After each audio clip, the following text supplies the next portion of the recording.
तो चलिए दोस्तों, मैं आप सभी लोगों को कलश स्थापना की संपूर्ण सरल विधि बता रही हूँ कैसे क्या करना। सबसे पहले जो है मंडप पर जो है गंगा जी का जल छिड़कना है। तत्पश्चात जो है जो माता का आसन है, चौकी है, और जो ये नीचे का जो चौकी है वो माता के जल छिड़कना है। उसके बाद से जो है ये चावल है, मैं कलर कर ली हूँ। माता का यहाँ पे प्रतिमा रखने के लिए जो है अष्टकमल दल मैं बनाऊंगी। अष्टकमल दल बना करके ही जो है माता की प्रतिमा को आसीन किया जाता है। आप लोग जौ से भी बना सकते हैं और हल्दी से भी बना सकते हैं। आप लोग किसी चीज़ से भी बना सकते हैं। तो देखिए ऐसे बना देना है। अब इन सबको जो है जोड़ देना है। अब ये जो है यहाँ पे मैं कलश रखूँगी। तो ये कलश के लिए, कलश रखने के लिए अनाज पे ही कलश रखा जाता है। बिना अनाज के जो है कलश नहीं रखा जाता है। अनाज पे कलश रखने से जो है घर में धन धान्य भरा रहता है। अब ये हमारा कलश है। अब इस पे जो है हम स्वास्तिक बनाएंगे। पहले हल्दी से देखिए ये स्वास्तिक बनाने के बाद ये जो है ना डबल पाई ज़रूर दीजिएगा, और बीच में जो है ये बिंदु एक एक करके ज़रूर दीजिएगा, ऐसे करके। अब इसमें जो है अब मैं इस पे रखती हूँ। पहले बिना जल के ही कलश रखा जाता है, जल भर के नहीं। अब ये जो है पल्लो है, तो पल्लो को मैं पूरा डाल दूँगी। अब पल्लो को पूरा डाल करके अब मैं यहाँ पे नीचे रख दे रही हूँ।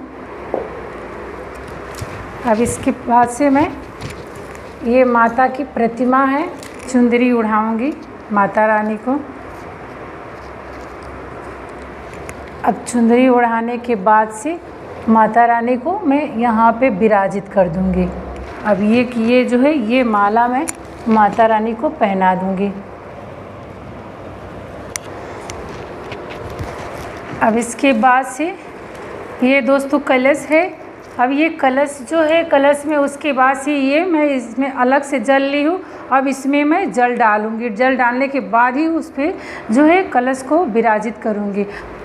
दोस्तों अब ये इसमें कलश में जो है ये हल्दी, लौंग, इलायची, हल्दी, लौंग, इलायची सब कुछ जो है कलश में डाल देना है, और पुष्प भी डाल देना है, और ये चांदी का सिक्का भी डाल देना है, और 1 रुपये का सिक्का भी इसमें डाल देना है। अब डाल करके जो है अब इसके बाद जो है इस पे कलश को विराजित कर देना है। अब कलश पे रखने के लिए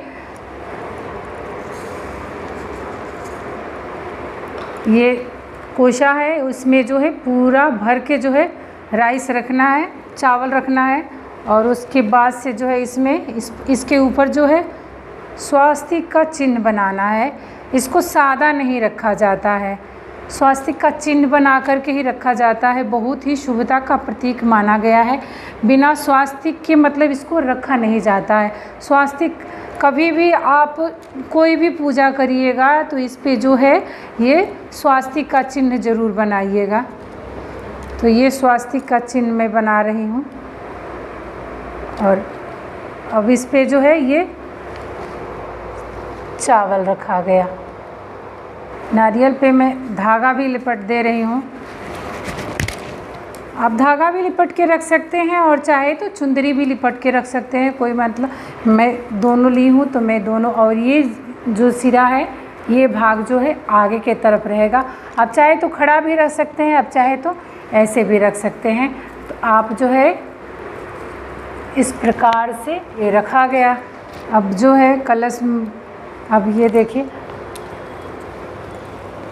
अब जो आपको क्या करना है, यहाँ पर जो है कलश पूजन एवं दुर्गा जी का पूजन एवं गौरी गणपति के पूजन के लिए यहाँ पे ये जल लेना है।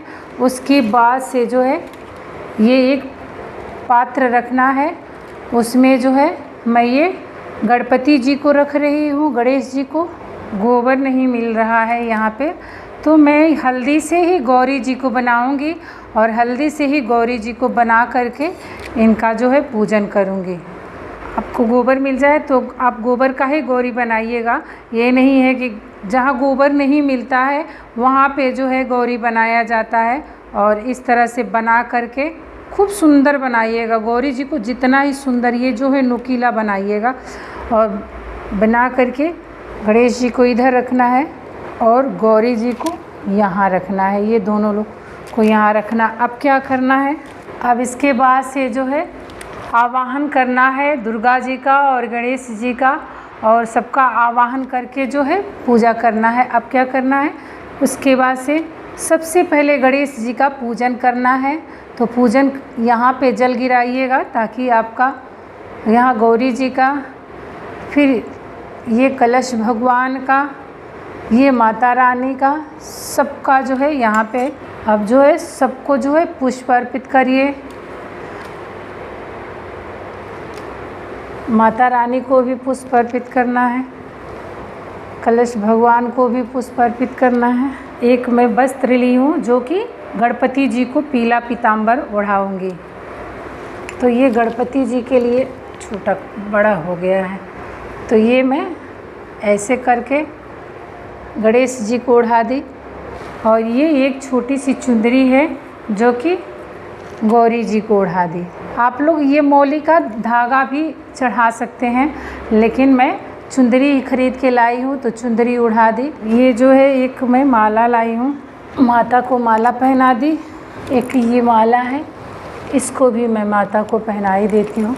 थोड़ा सा दही चढ़ाना है गणपति जी को, ये पूजा की सामग्री है। हल्दी चढ़ाना है, हल्दी चढ़ाइए। उसकी बाद से गौरी जी को भी हल्दी चढ़ाइए।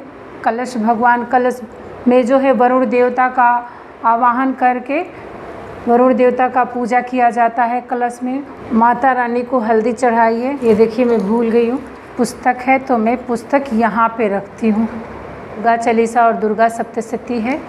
गुलाल चढ़ाना है, अक्षत चढ़ाएंगे, पुस्तक पर भी अक्षत चढ़ाएंगे। दोस्तों ये गुड़ है, गुड़ ज़रूर चढ़ाना चाहिए भोग में जो है। अब माता को जो है रोली लगाना है, सिंदूर। सिंदूर आप लोग 5 बार, 7 बार, 3 बार इतना ही सिंदूर लगाइएगा, मतलब इससे कम मत लगाइएगा। 5 बार लगाएं या 7 बार लगाएं, सिंदूर लगाइएगा। अब यहाँ पे जो है गौरी जी को जो है पीला सिंदूर चढ़ेगा। ध्यान में रखिएगा कि गौरी जी की पूजा में कभी भी गौरी जी को जो है पीला सिंदूर लगता है, तो पीला सिंदूर लगाइएगा। और गणेश जी को भी पीला सिंदूर लगता है, तो गणेश जी को भी पीला ही सिंदूर लगाइएगा। अब पुस्तक पूजन कर रही हूँ, पुस्तक पर भी पुष्प चढ़ा दी। दोस्तों ये मैं माला ली हूँ किस लिए, ताकि जो दुर्गा जी के 108 नाम है उस नाम को जप करने के लिए, दुर्गा जी के 108 नाम को। अब माता के श्रृंगार की सामग्री चढ़ाना है। तो सबसे पहले जो है माता को मैं श्रृंगार के सामान में जो है चूड़ी रखती हूँ, चुंदरी लाई हूँ, ये रखती हूँ, ये बिंदी है और ये मेहंदी है, ये सिंदूर है और ये जो है दक्षिणा है। तो दक्षिणा जो है गणेश जी को चढ़ाना है और ये गौरी गणेश जी को भी चढ़ाना है, गौरी गणेश जी को दक्षिणा चढ़ाना है। दोस्तों एक चीज़ मैं और लाई हूँ, क्या लाई हूँ, ताकि लिए एक छोटा सा हार लाई हूँ, देखती हूँ हो जा रहा है। बहुत प्यारा ही हार लगा तो मैं ले ली। दोस्तों अब दीप प्रज्वलित, दीपक पूजा सबसे ज़रूरी है कि दीपक पूजा ज़रूर किया जाता है। तो दीपक पूजा करने से पहले जो है दीपक के नीचे जो है थोड़ा सा अक्षत रख दिया जाता है। अक्षत रखने के बाद से ये मैं स्वास्तिक बना करके ही दीपक की पूजा किया जाता है। बिना कुछ नीचे रखे हुए दीपक की पूजा नहीं किया जाता है। तो इस पे ये रखना है। अब ये इसमें जो है मैं ये दीप रख रही हूँ। तिल के तेल का दीपक प्रज्वलित कर रही हूँ। आप लोग घी का भी कर सकते हैं, सरसों के तेल का भी कर सकते हैं। माता की पूजा में सरसों के तेल का भी दीपक जलाया जाता है। ऐसा नहीं है कि सरसों के तेल का दीपक नहीं जलाया जाता है। जिन लोगों को अखंड ज्योति जलाना रहता है वो लोग ऑलमोस्ट जो है सरसों के तेल का ही दीपक प्रज्वलित करते हैं। दीपक का जो है पूजा किया जाता है। तो जैसा कि सब भगवान लोग का, मैं दुर्गा जी का पूजा की, गौरी गणेश का पूजा की, वैसे ही दीपक को ऐसे पूजा करने के बाद से जो है उसके बाद से जो है हल्दी, कुमकुम, चंदन सब कुछ जो है लगाया जाता है। ऐसा नहीं है कि नहीं लगाया जाता है।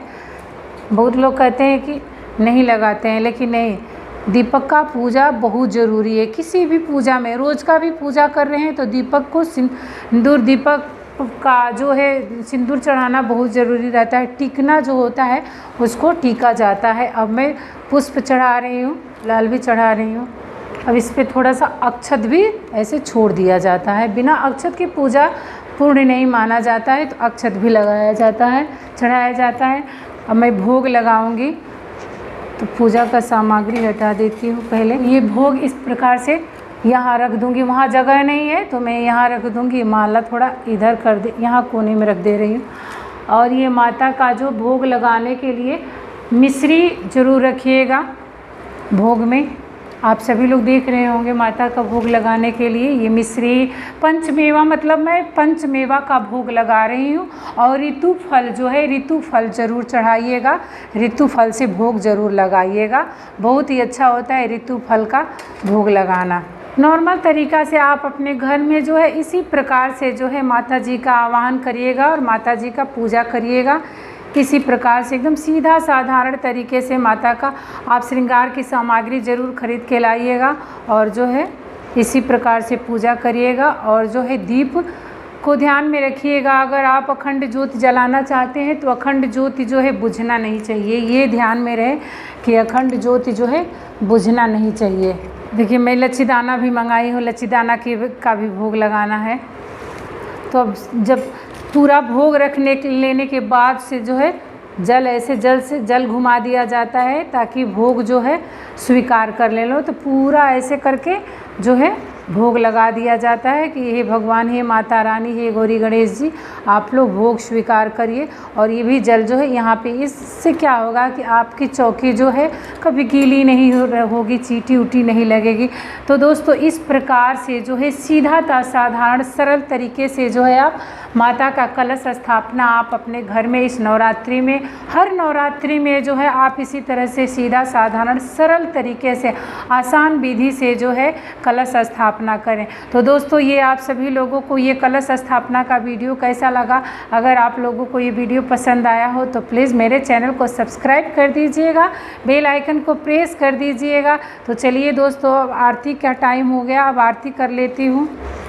आरती में घंटी का ध्वनि ज़रूर होना चाहिए।